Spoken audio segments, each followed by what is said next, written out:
everybody, welcome back and thanks so much for being here. I got a request the other day to come up with a video about my favorite pieces of gear from 2020. And so I started to look back and came up with a top 10 list of my favorite vintage guitars and amps that I have come across this year. And I think it'll be pretty interesting to kind of look back and reflect on some of this stuff. But, you know, it goes without saying, 2020 has been a heck of a ride, and I definitely didn't accomplish everything I wanted to, wasn't able to play music like I wanted to. And so I kind of leaned into these old guitars and amps and restoring and repairing them and documenting them and trying to tell their story through video. And it's been a passion of mine, and I'm very grateful to be able to do that here with all of you. So before we get into the top 10 list, I have an honorable mention here, and this is my 1964 Gibson Dove. And I never thought about buying a Gibson Dove until I came across this one. It was for sale through a pawn shop, and it had cracks in the top. The action was really high. The frets were all over the place, and I just did a crown and polish and fret level on this guitar, and now it's just sounding beautiful. And probably my favorite playing and sounding acoustic guitar that I've ever owned. So with that, let's go ahead and get into it, starting with number 10. This is a 1975 Fender Telecaster guitar that I lovingly called the Disgusting Caster. And looking back, that probably wasn't the greatest term to use. I think it kind of offended some people who called me basically a prick of a kid who should worship this guitar. And what's ironic is that I bought the guitar because of how played it was and the patina, and I knew it would look really good on video, and it really did. So it was definitely a cool guitar. It had a killer bridge pickup, as Telecasters do, and it sounded great. I will say the issue with this guitar for me was that as with a lot of 70s guitars, it was pretty heavy. I think it weighed around 9 or 10 pounds. And, you know, that's just not my thing. Some people don't mind a guitar that heavy, but that's not me. So I ended up selling the guitar and moving on from it. But it would be something cool to have in your studio or whatever, and you could hand that to anybody because they're not going to bang it up anymore. And it was a great recording guitar, but I'll give you guys a really quick clip of how that Telecaster sounded.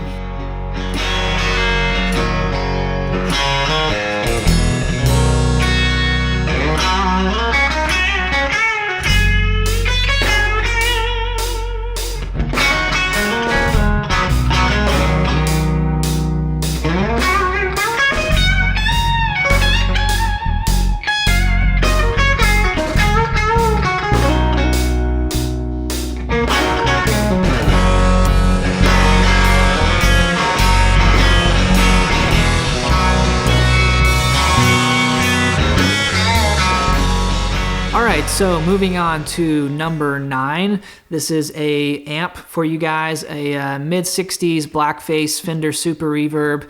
And as you may know, probably my favorite amp of all time. I love a Super Reverb. I have had a couple over the years. And this one I found out of Stillwater, Oklahoma, which is about an hour north of me. And so I headed up there with my camera to buy the Super Reverb from a guy who told me he bought it from a farm estate sale.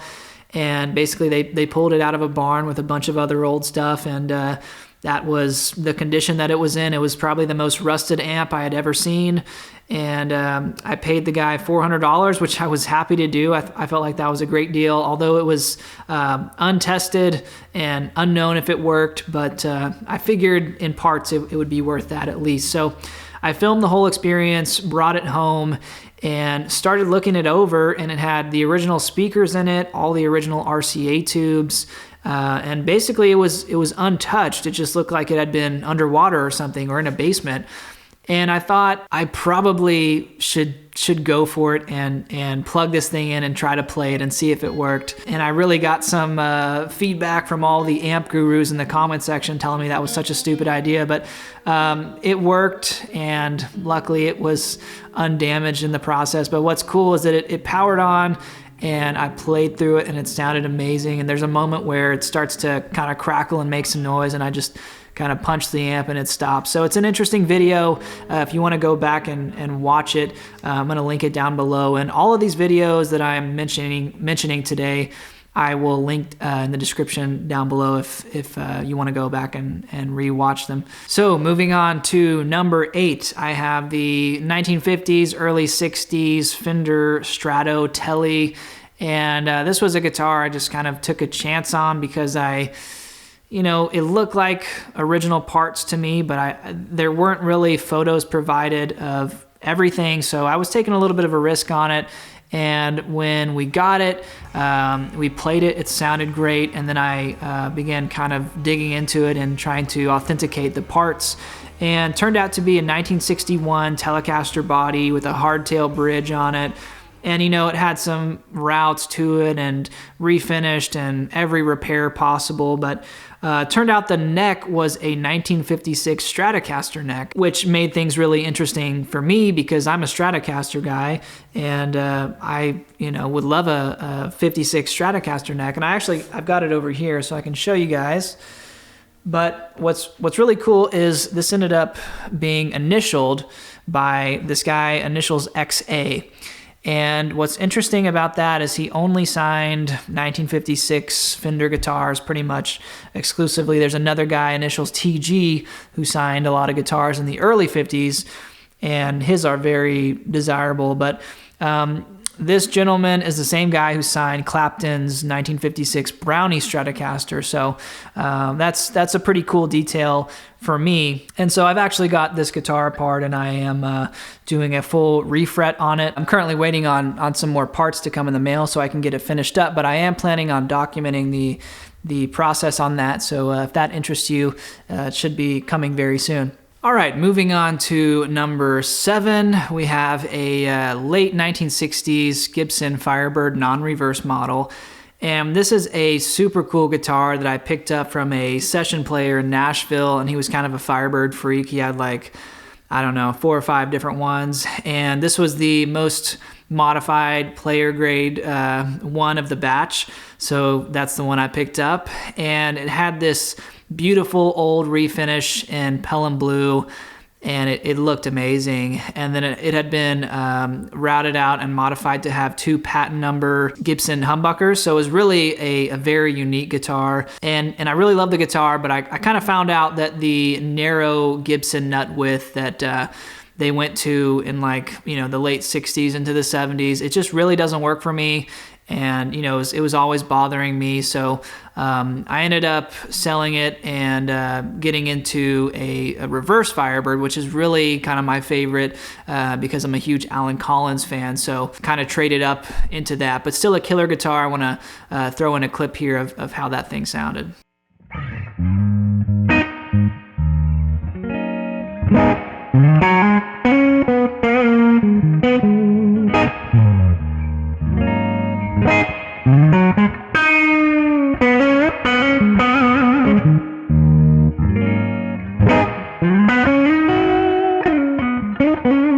Moving on to number 6, another vintage amp, and I just put out a full-length demo and review of this amplifier a few days ago here. If you guys haven't seen it, you might check it out. The link is below, of course.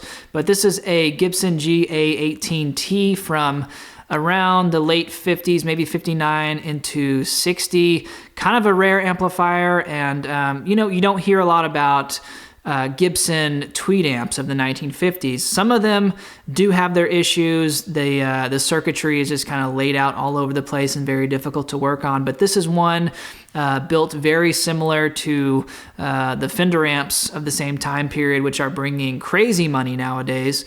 And this one I've done some modifications to because I got it and it was already kind of chopped up a little bit. So it's got a 12-inch Celestion in it, and my amp tech went through it, and it sounds incredible, but this amp has one of the best tremolos I have ever heard, so I want to give you guys a quick taste of the tremolo on this Gibson tweed amp.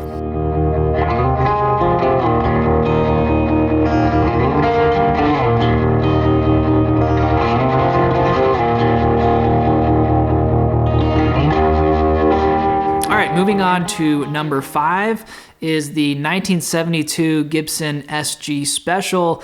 a really rare and unique guitar, and I picked it up and it was in really rough condition. It had both a headstock and a heel break, and it was repaired, but I had to go in and clean it up quite a bit. But what makes this guitar really unique is it had a factory Gibson labeled Bigsby, and then also 2 patent sticker mini humbuckers, which I'm a huge fan of the mini humbucker pickups. You'll see that throughout this video. A great guitar, and it actually turned out to record incredibly well. I filmed a little intro for the video on the Special, and the slide tone that I was getting was exactly the tone in my head, kind of that 70s, you know, Southern rock kind of slide tone, and it really nailed it.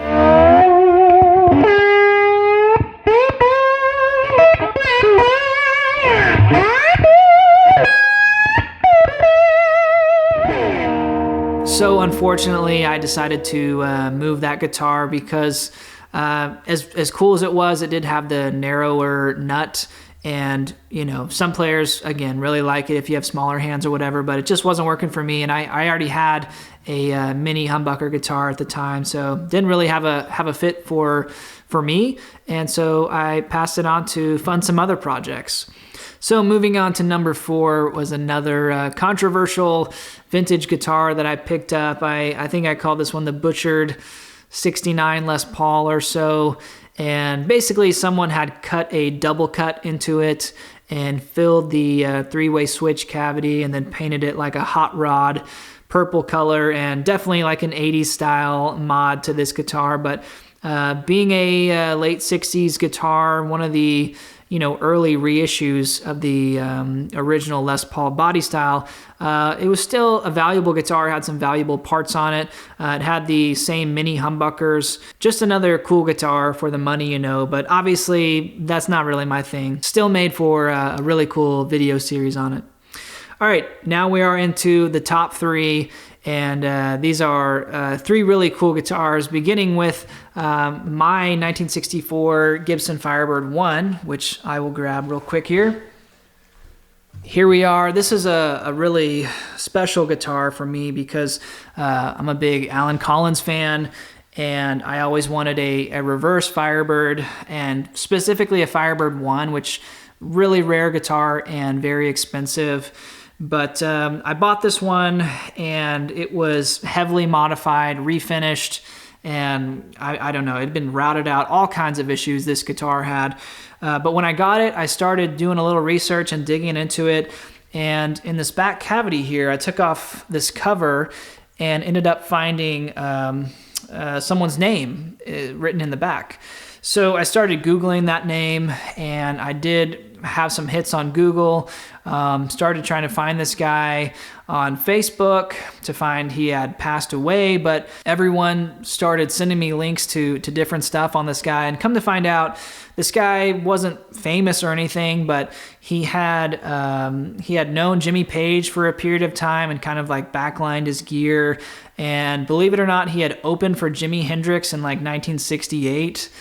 And then I come to find all these photos of the guitar when it was originally a Firebird One, and then as he had modified it over the years, I have multiple photos of the guitar from original to being modified. So really cool that you find photos with the original owner of a guitar, but then on top of that, the connection with Jimmy Page and Jimi Hendrix. And this guy was also like a guitar player for some like rhythm and blues bands and stuff like that. So he was a pretty notable player, and it's just really tough to trace the lineage of these guitars. So I got really lucky with this one. Ended up doing kind of a custom restoration on it because it was already really chopped up, and just I kind of made it how I wanted to make it. And if you want to check out the series, you can see me strip this thing and locating parts and kind of going through the whole process of doing the research and discovering the history behind this 64 Gibson Firebird. All right, so we are down to number 2. This is a really cool vintage Stratocaster that I built from different parts that I acquired. And I had come across a 58 hardtail body from a friend of mine. He ended up letting it go, and I picked it up, and I'd never had a hardtail before, so I was really excited about that. But I actually did a couple videos kind of digging into this body, and we uncovered the body date in one of the pickup routes, sanding away a refinish job on the guitar, and found the original body date. So that's kind of interesting if you're ever come across a vintage body and you're trying to find the date. That's like finding buried treasure for me. I really it's exciting and fun for me to do. But I paired the body with a 64 Stratocaster neck, which was a really clean and nice 64 neck, and I ended up building this whole guitar. I can't remember what pickups I put in it, and it was just a killer hardtail, and I want to play for you guys real quickly a clip of how that thing sounded.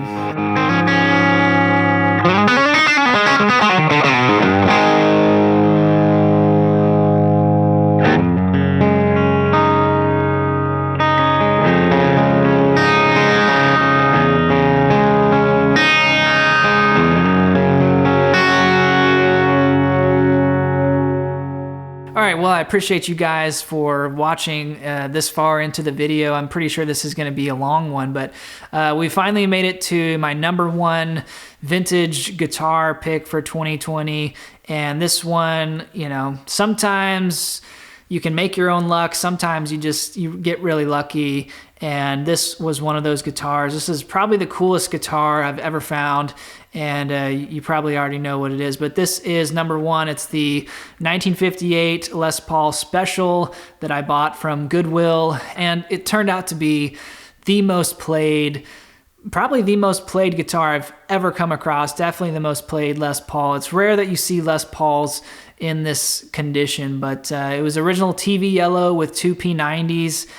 And yes, I did indeed buy it from Goodwill. Many people do not believe the story of that, but there was a Goodwill auction site. My good friend Nick sent me the link, and I really was not even interested, but I just started thinking about it, and I just thought something was telling me to buy this guitar. So I lucked into bidding at the last minute on this thing and won the auction, and I ended up getting it in the mail, unboxing it, and filming the whole experience. And then that turned into my first YouTube video, over 1 million views, which is just absolutely insane for a guitar channel. And then we began the process of authenticating it and still restoring it, which you are probably wondering what's happened to that guitar. A lot of people have asked about it. It's been I don't know, probably a good month or 2 almost since I have released a video on it. And my good friend Joel of JW Restoration, who's kind of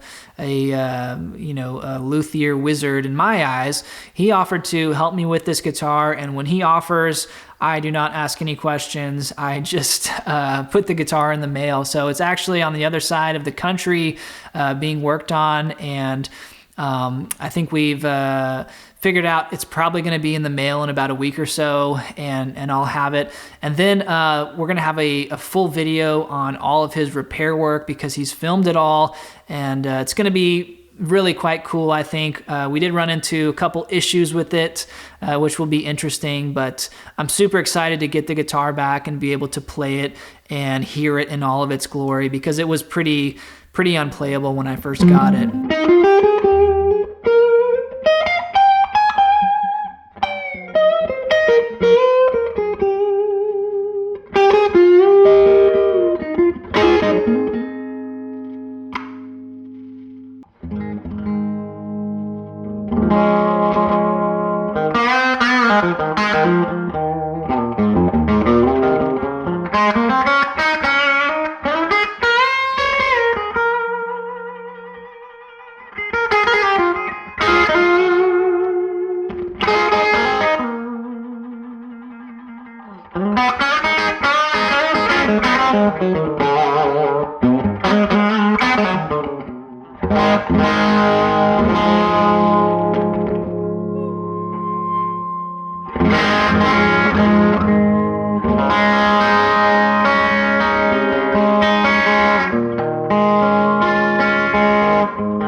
So there you have it. That's my top 10 list of my favorite vintage guitars and amps that I've come across in 2020.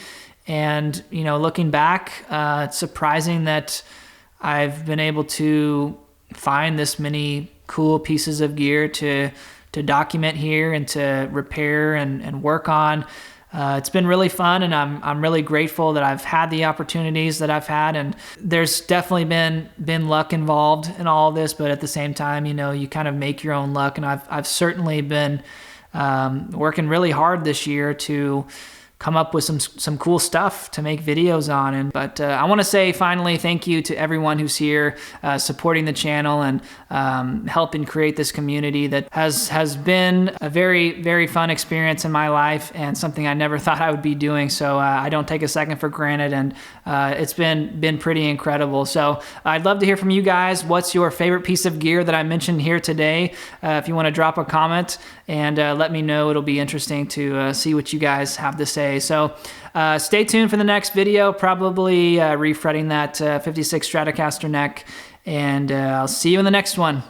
Peace.